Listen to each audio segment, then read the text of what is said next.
You're staring at the taillights in Bengaluru traffic, or gripping a rail on a packed Mumbai local, and you feel a strange, cold clarity. You look at the people around you, exhausted, performing, desperate to please, and you realize you have no desire to join them. Society views this sudden withdrawal as a malfunction. Your family calls it laziness, your friends call it a breakdown. They are unnerved by your silence, because your compliance was the fuel that fed their own sense of security. This reaction makes sense when you look at the architecture of the system.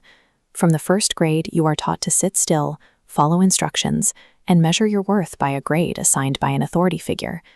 2 decades of that conditioning prepares you for one thing: a corporate ladder, where success is measured by how much of your prime years you are willing to trade for quarterly metrics. Take the IT hustle. It's a manufactured hierarchy where you destroy your health for a slightly larger cage and a title that will be replaced by Friday. If the prize for winning the rat race is just becoming the head rat, the game itself is the problem. The same logic applies to the marriage market.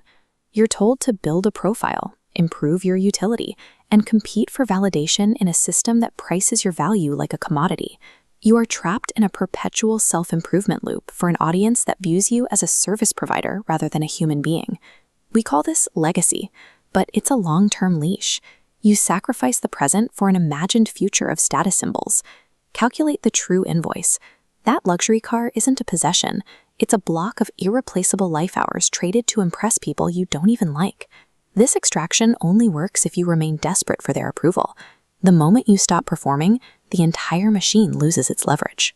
Opting out means accepting resources only on your own terms. You aren't running away.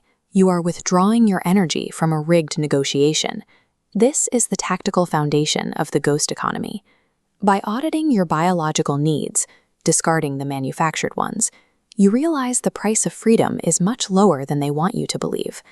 A high overhead life is a vulnerability. Unnecessary debt is a lever a toxic employer uses to keep you compliant.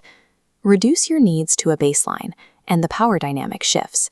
You can walk away because you no longer need the validation they use as currency.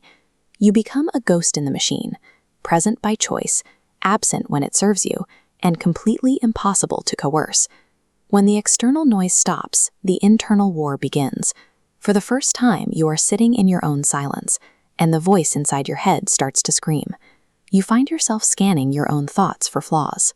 This inner critic isn't your personality. It's a survival strategy that has overstayed its welcome. It was installed during years of academic coaching and high-pressure parenting, where love felt conditional on your rank.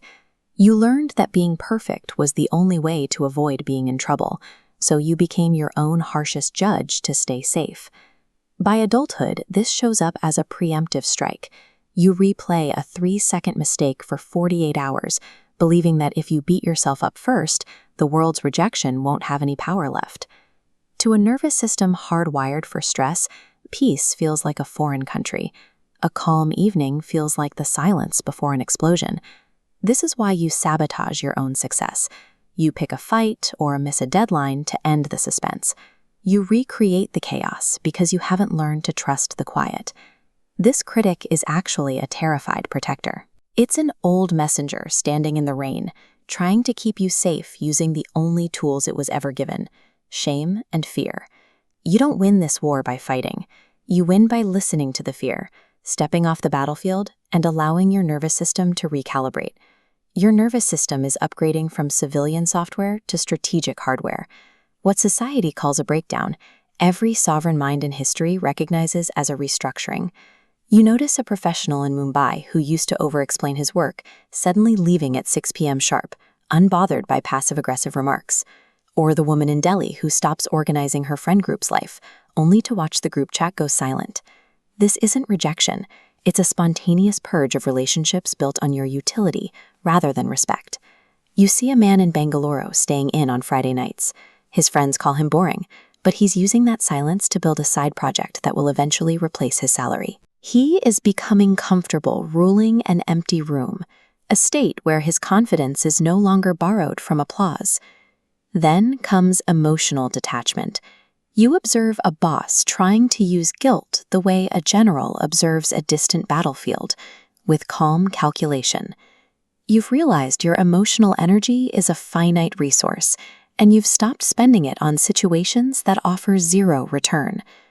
Finally, you reach the clarity of the void. You see the load-bearing structures of social conversations and the hidden intentions behind people's words. You stop asking the world for permission because you can finally hear the only voice that matters, your own. You were never broken. You were being built into someone the old version of you could not comprehend.